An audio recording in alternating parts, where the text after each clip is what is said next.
Good afternoon, good morning, good evening, ladies and gentlemen, whenever and wherever you're watching this YouTube video. This is Coach Stetzer dropping in to chat with you guys really quick about a variety of topics that I think would be helpful for you to at least be exposed to, and if you're already exposed to, be reminded of, and hopefully implement some of the mental frameworks we discuss here, topics we discuss here, recommendations we discuss here. I'm gonna try to keep this video to a 10-minute maximum to be mindful of your guys' time. And maybe I'll add in some random clips at the end of just me around the house, prepping food, things of that nature. So with that being said, welcome.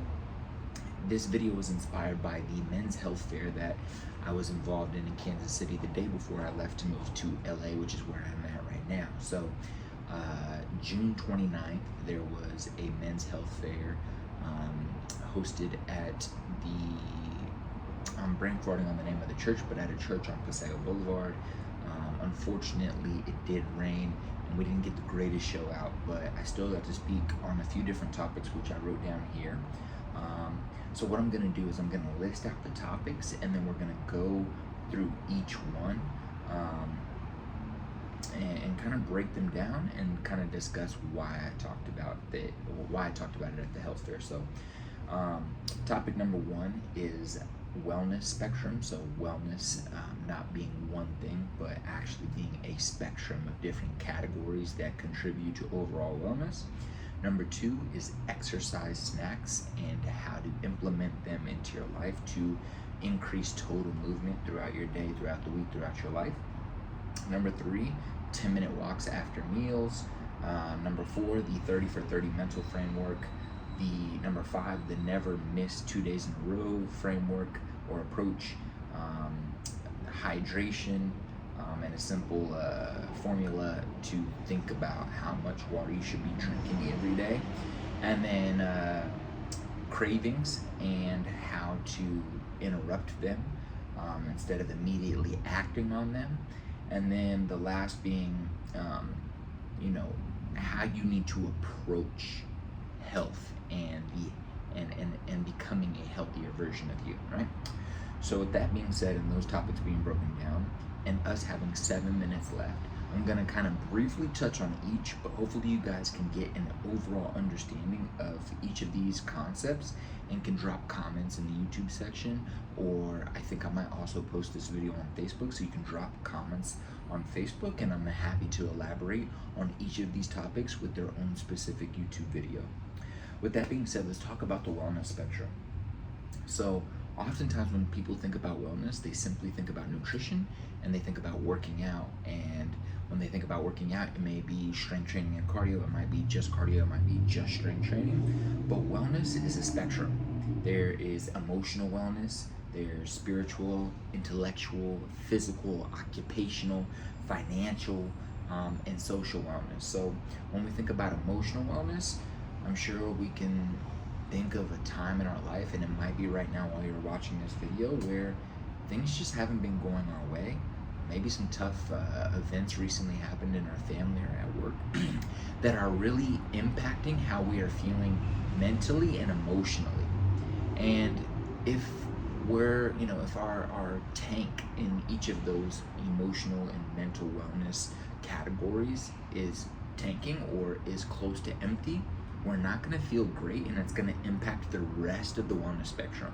So the main thing to understand about each of these aspects of wellness is they all work together, and if one is tanking or isn't doing well, there's a pretty good chance that it's also impacting another aspect of your wellness. So spiritual wellness, having some sort of connection in it. For a lot of you guys, and for most people, that's going to be God or your religion or prayer or meditation, and for others it might be something different. Their spiritual connection to something greater than themselves might be artwork, or it might be music, whatever that might be, identifying what it means to connect with your spiritual self, and then making sure you integrate whatever actions or habits or behaviors you need to implement into your life to make sure you are checking off your spiritual wellness day in and day out is going to be extremely essential to your overall wellness. For me, that's prayer, and that's like interacting, whether it's through conversation or whether it's through prayer with my religious community, right?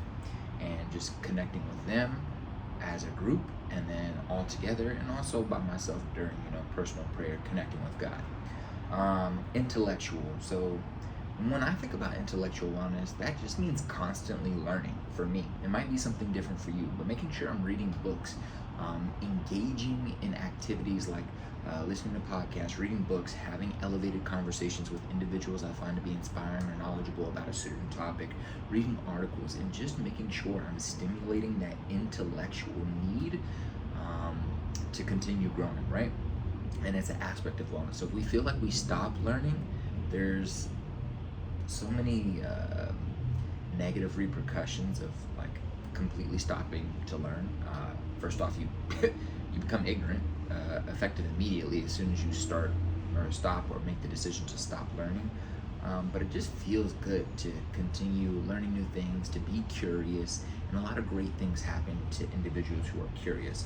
And when we're stagnant in that area, again, it can impact other aspects of our wellness. Physical, I'm going to speed this up a little bit. Physical, obviously, cardio, strength training, making sure we're, training enough in or outside of the gym. That might be at your home, it might be in your home gym, it might be watching YouTube videos, but make sure we're, getting our heart rate up and stimulating our muscles often enough throughout the week.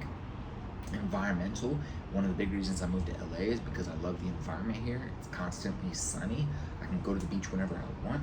I can go hike, and being in an environment that motivates me to move more and living with people and around people who really care about their health really contributes to my overall wellness. Financial. Wow, we all know how much finances can impact our overall wellness. I need not to say more. Occupational, imagining having a shitty job that you really hate and how much that impacts your overall happiness, and really just how it impacts your stress levels and how stress impacts your wellness. And then social, we need to have friends. We need to be active in groups where we're connecting and developing new connections with the human race and our fellow people. Those who are cut off from the world often see some pretty significant negative impacts on their health and wellness. So that's the wellness spectrum. Exercise snacks, so breaking up movement throughout the day. I've talked about this in other YouTube videos, and this exercise snack phrase was coined by Joe Holder, but the idea is finding 5 or 10 minutes in random spurts throughout the day or throughout your work day where you just get up and move. It can be 10 squats. It can be going on a walk around the block for 5 minutes. It can be setting a timer for 5 minutes and just doing push-ups for the entire time, or doing push-ups and squats, push-ups and squats until 5 minutes are up, and then getting back to your work or getting back to tending to your children, getting back to whatever duties the rest of the day calls for, and doing that in increments throughout the day. And especially, this is super impactful for those individuals who don't have time to set aside 30 minutes, an hour, 2 hours to go to the gym. Finding 5 or 10 minutes all throughout the day, and then say by the end of the day you've done 25 minutes of movement, or maybe you did 3 or 4 10-minute movement sessions, you've done 40 minutes of exercise throughout the day, has some pretty positive benefits on your health and wellness, especially if you don't have time to get to the gym for long periods of time. So consider exercise snacks. 10-minute walks after meals. The main reason I point this out, and I share this with everybody, especially older populations, is it does aid in digestion. So after you finish a meal, go on a 10-minute walk after. It helps aid in digestion and also manages blood sugar spikes so that they don't spike too high, and you can just manage blood sugar levels, which is super essential for individuals, especially as we age. And then of course individuals with diabetes or other blood sugar issues or things of that nature can be very helpful. So finding times to go on 10-minute walks after your breakfast, lunch, or dinner, or all three if you have the time. 30 for 30 mental framework.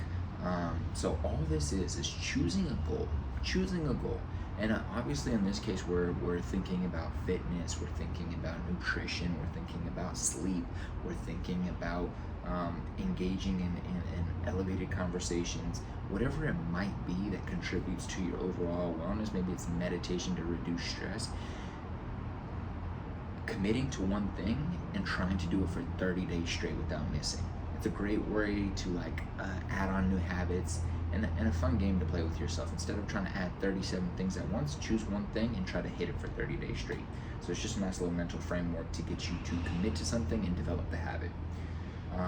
Another mental framework that I find to be very helpful with my clients is so many people beat themselves up once they miss one day in the gym, and then they go on to miss 6 days in a row because they're like, well, I already missed one day, so I might as well forget about the rest, which is obviously a poor approach and why most people aren't successful. Never miss 2 days in a row is the mental framework. So if you miss Monday, no matter what, you will not miss Tuesday. So just kind of making that commitment to yourself that it's okay to miss a day. But one thing I don't do as an individual, me as Jan, Jill, John, I don't miss 2 days in a row. And committing to that mental framework and giving yourself a little bit of leniency, but not letting yourself fall completely off, is super impactful when it comes to health and wellness. Talking about water, I know I'm flying through these, but we're already at 11 minutes, so I want to make sure I respect your guys' time. Water. So many people are dehydrated. So many people don't drink water throughout the day.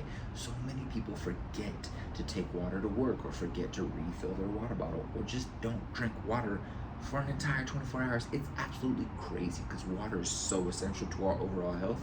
It's not just about being hydrated and not passing out. There's so many things that go on in our body that rely on H2O, on hydration. So simply put, except for individuals in the obesity population, or if you're struggling with obesity, maybe drop a comment and I can give you some extra tips on water. But for most individuals, body weight divided by 2. I personally am 203 pounds. If I'm trying to figure out how much water I should be drinking in a day, I divide that by 2, and there's my number. So let's just say I'm 200, I'm trying to get 100 ounces of water per day. I don't need to get 200 ounces, 120, I don't need to drink a gallon. 100 ounces is good enough. And then I add 15 ounces on for every hour of exercise done throughout the day. So great way to think about how much water should I be drinking, and a quick little formula to put that together. Maybe reduce that to body weight divided by 1 or 1.5 instead of 2 if you are in the obese population, or yeah. Okay, last 2, we're gonna try to finish before the 15-minute mark. Cock block your cravings. So if you don't know what the phrase cock blocking means, imagine you're in the hallway and you're trying to flirt with this girl that you've been trying to talk to all the time, and then your friend comes up and interrupts the conversation and starts talking to them, and now you can't talk to them. That's called cock blocking, right? So when we think about cravings, we want to cock block our cravings. A lot of times we crave sweet things or salt things, which isn't really an issue, but oftentimes we're really just dehydrated. We're really just thirsty. So one thing I always tell people to do is drink a big old cup of water. Just, you're not always going to remember, and I know it sounds like, oh yeah, of course, I'm not going to do that. Just try drinking a big old cup of water and then giving yourself a few minutes to decide, do I really crave that anymore? If you do, sure, go break a piece off the chocolate or something, grab a quick little, a few Skittles or something and knock them down. But most of the time you're going to feel just fine after drinking that water and really just thinking in my head, am I hungry? Do I need real food? Am I thirsty? Do I just need some water? Or am I genuinely craving this thing? And I'd be better off just having a little bit of it than pushing it off and then craving it even more later and overeating. And then last but not least, wellness and health and fitness is about who you need to become. I always tell people you've got to identify as a healthy person before you can become a healthy person. The reason why a lot of people are unsuccessful is because they still see themselves as the old version of them. So they get to this goal, they did all the things necessary, but they don't really identify with the new version of them. They identify with the old version of them, and that ends up reverting back to old habits because they don't really identify as a healthy individual. I tell people, before you even start the process, you have to really identify as a healthy individual already. I am healthy, therefore I will do these actions that will keep me healthy and help me become healthy. That's the end of this video. Thank you for watching. Subscribe, share, add a comment.